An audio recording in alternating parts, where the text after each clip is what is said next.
Hello everyone and welcome to our first episode of our chunk-locked free-to-play Group Ironmen series. I'm Pikkufighter and I'm here joined with Jonty500 as my partner, and we are gonna, do a chunk-locked account. Or accounts. So for you who don't know how chunk-locked works, it's pretty much we're given a chunk and we have to complete everything we can do in this chunk before we're allowed to unlock a new one. Our starting chunk is Draynor Village, or chunk number 12338. The only requirements I had, or we had, for finding a chunk is that it needs a bank and it's gonna be somewhere where people haven't really done these series before. Draynor Village were the only chunk that actually filled these criteria. So, a bit of rules. Like I said, we are not allowed to go outside the chunk. We have to complete everything before we get out of the chunk.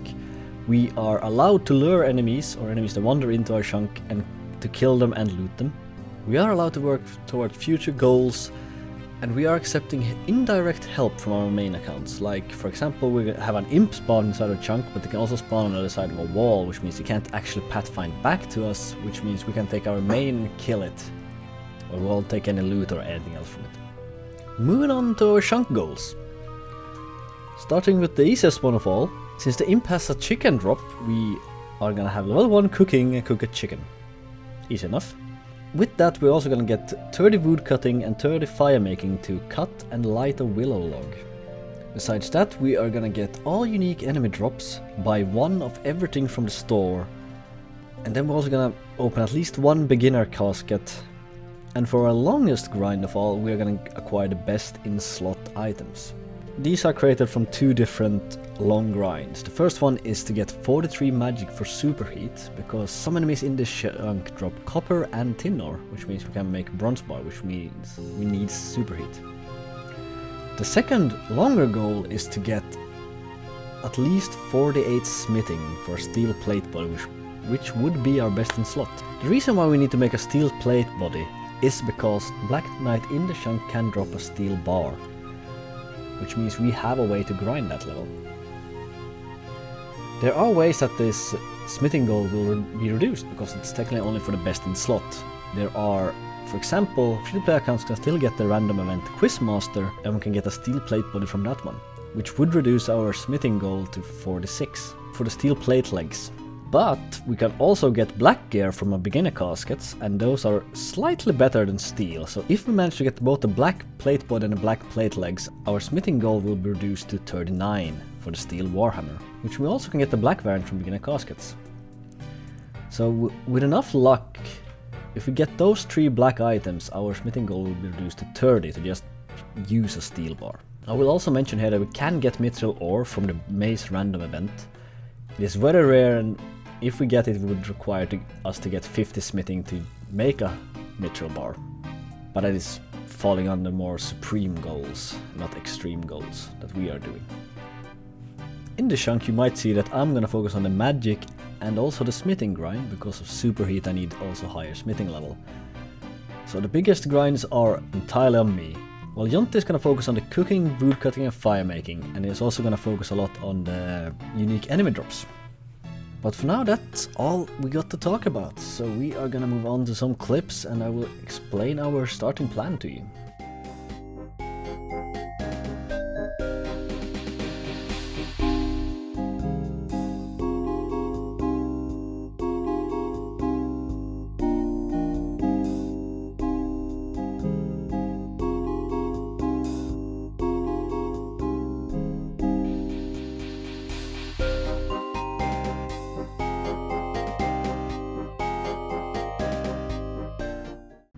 So my plan for early levels were basically goblins. Now, while goblins don't really belong to our chunk, they do wander in from time to time in the forest. So to get started with goblins, I felt like I should probably get my attack up a little bit. So I went down to the sewers, punched a few rats until I got 5 attack and a few strength levels. Then I went and got some basic supplies from Aggie and went over to goblins and started punching them. The goblin drop table is kinda small, but it does have a few useful items to us. First and foremost, we definitely need to get the bronze square shields, as it will be very good defensive upgrades early on, and also I'm hoping I will get it early on in this grind because killing the goblins do some damage to me, so I do need some healing.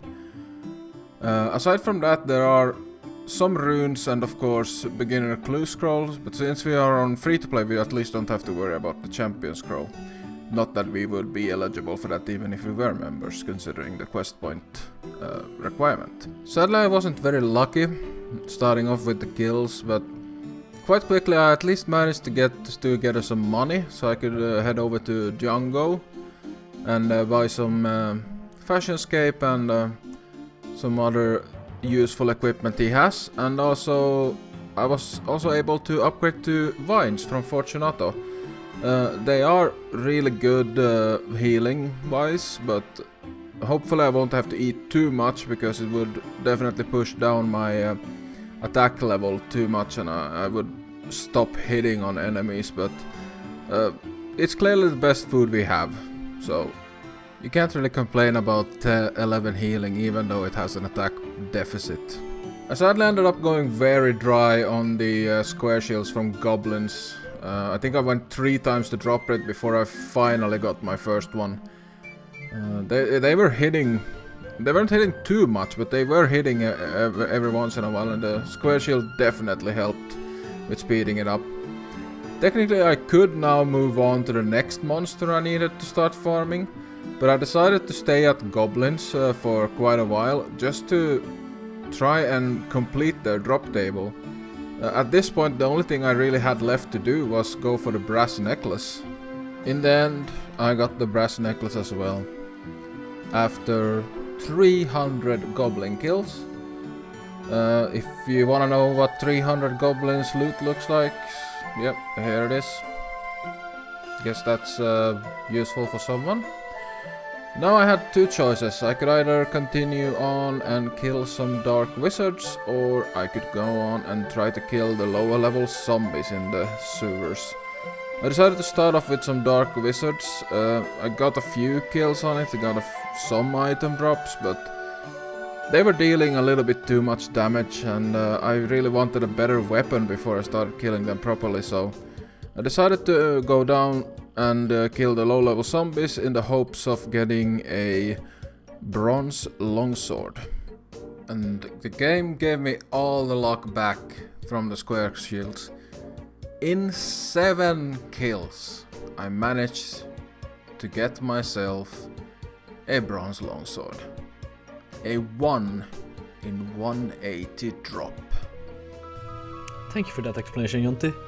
Instead of boring you with doing the exact same thing that Jonty just did, I will give you a bit of a montage before I move into where we differentiate in our paths.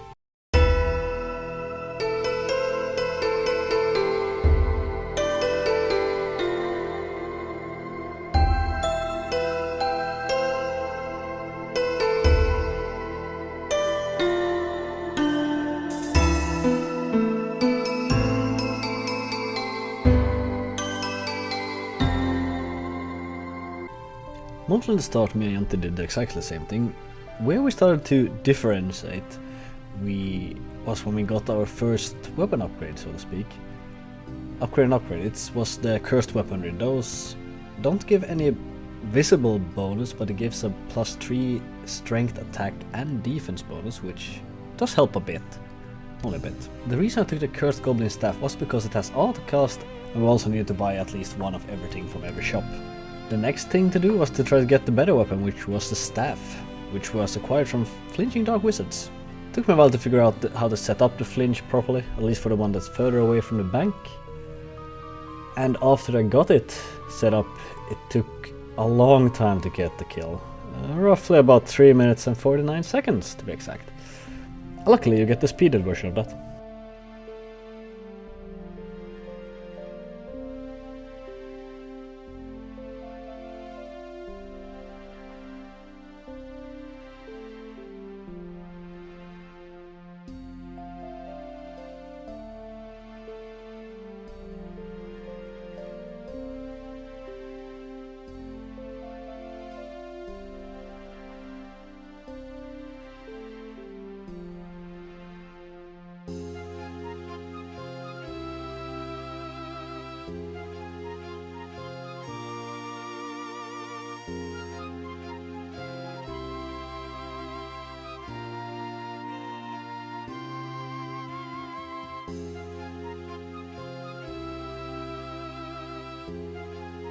Also got my first clue scroll from Dark Wizards. It wasn't the right clue or the only clue we can do.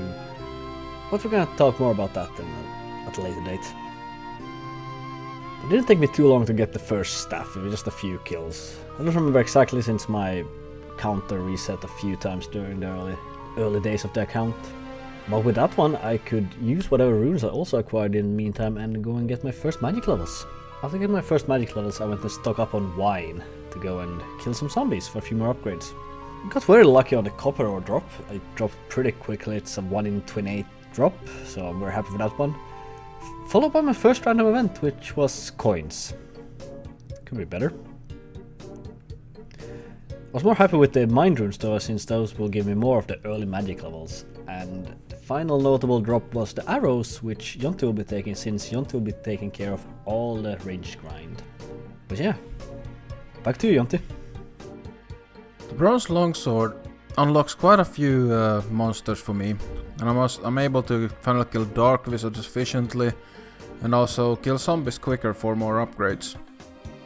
I went back to dark wizards for, well, a few tens of kills, but I didn't really feel like that's where my efforts needed to be. So I started going back to zombies to see if I could unlock some more defensive upgrades or offensive upgrades. And as luck would have it, I got something. With that, I have now obtained every single upgrade from the lower level zombies in terms of combat stuff. But I decided to keep on going with them because I still needed an iron axe, and I also knew that sooner or later I would need to move on to the higher level zombies, so the combat experience from the lower level zombies would definitely help when I get to that. But before I could get there, I needed a toilet break.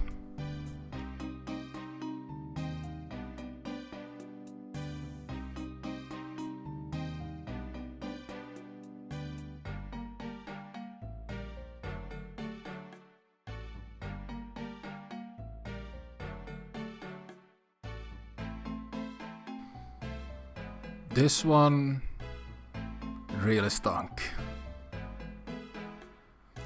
I knew that our hardcore status would probably not last that long, and but yeah, that one stung. I really thought I was safe there, but clearly I was not. And so many things just lined up there to just kill me. Like you can see in the clip that the aggro range of the guard pretty much ends the next tile from where I am standing. So if I had been like 1 or 2 tiles over, he wouldn't even have been able to attack me. And the only reason that guard even got to that place was because of that one player that ran in and pulled him over. That's 1 life down, and yeah, that one was not fun. Not fun at all. But as they say, life moves on. And we still had a long grind ahead of us, so I just got straight back into the grind. And, well, the luck from zombies was not over yet.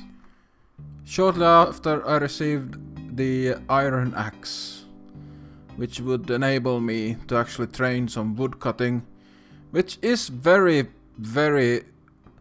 welcome, considering the vines are definitely getting my attack level down quite substantially, and having an AFK thing while waiting for attack level to regenerate is very good to have.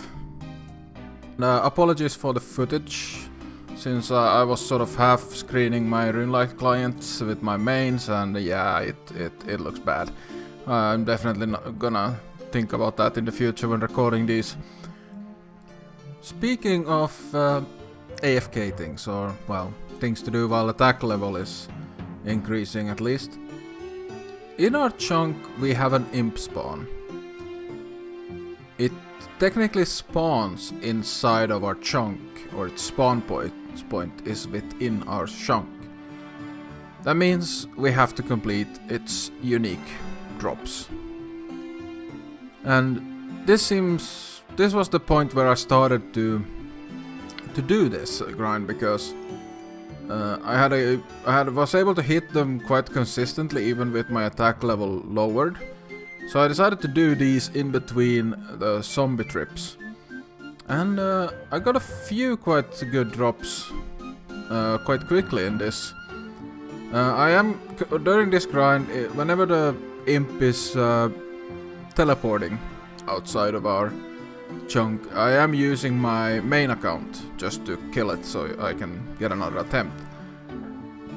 It happened quite a few times that I had to kill it because sometimes it kept teleporting away all the time, and other times I was able to get a couple of kills in a row.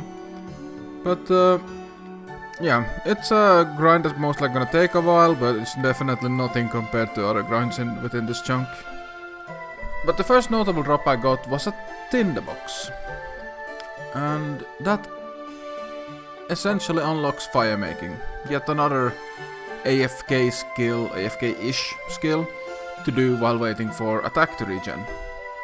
Quite quickly after that, I got a chicken. This will allow us now to complete the cooking goal for the chunk, which I pretty much did right away. Delicious.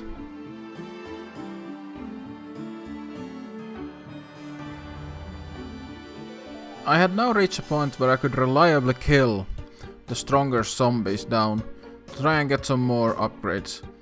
And it didn't take long before I got an iron mace, which is pretty much the best weapon I could possibly have aside from like a steel mace from the Black Knight for the skeleton grind coming up.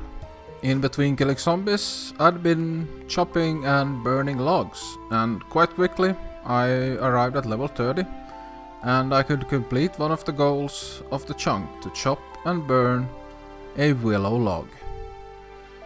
That is a chunk goal completed. Going back to the Dark Wizards, I quickly acquired also the Water Rune, which will be useful for the more mid-tier levels, using Body Runes, Water Runes and some Earth Runes to cast different curses. Will not be the fastest experience, but it will be experience at least. It didn't take too long for us to acquire the best in slots to kill our Dark Wizards, since that required the Black Wizard Hat, the Black Robe and the Iron Scimitar. The Wizard's Hat and Black Robe could be acquired from the Wizards themselves, and the Iron Scimitar we got from the low-level skeletons. So this is my setup for killing Wizards in the near future. Also my second random event was a frog token. Pretty neat. Another thing that happened a lot during my Dark Wizard grind was that people were too helpful, in a way. They saw me flinching the Dark Wizard around the corner, they started attacking it thinking I was in trouble and needed the help, but yeah, most of them were pretty chill, apologizing later that I figured out what I was doing, so it wasn't that big of a problem. Then we see Jonte coming in and finishing a Willow grind. Right in front of our eyes as we're killing the first Black Knight. The first Black Knight didn't drop anything of value either. And that's pretty much it for episode 1, guys. We have finished a few goals. Namely the best in slot goals we have gotten the Cabbage Cape, which by the way is awesome, I love it. We also got the Black Robe, the Wizard Hat and the Staff. Pretty much the best gear we could acquire until we started getting some better drops from the skeletons and zombies and the like. Yeah, you gotta love the Cabbage Cape, even the defense bonuses help a lot. Yeah, indeed. I don't think I mentioned it during my recap of my stuff, but the Cabbage Cape helped a lot already with the Goblin killing early on. Indeed. Yeah, speaking of Goblin killings, that's pretty much our first unique monster, even though technically it wasn't a goal for our chunk, but... I'll take everything. Yeah. And of course, managed to also do the chicken, both our cooking, wood cutting and fire making goal for the chunk, so we're looking pretty good. And some of we're working closer and closer to the shop goal, still a few things to pick up, but overall, good progress, I would say. Indeed. The next episode is going to be a lot about just grinding in general. Big heavy grinds are coming up. Yeah. Let's not even talk about the smithing grind. God dang. That's going to take a while. Yeah, it will. Well, I think that's all for the episode, right? I mean, I'm a bit curious about that death of yours. Oh, I'm not sure what you're talking about there, mate. I think, yeah, I'd rather not talk about that. Very well, very well. Well, better let it happen. Don't let it happen again. The hardcore status is dwindling. See you next time! Have a good one, guys.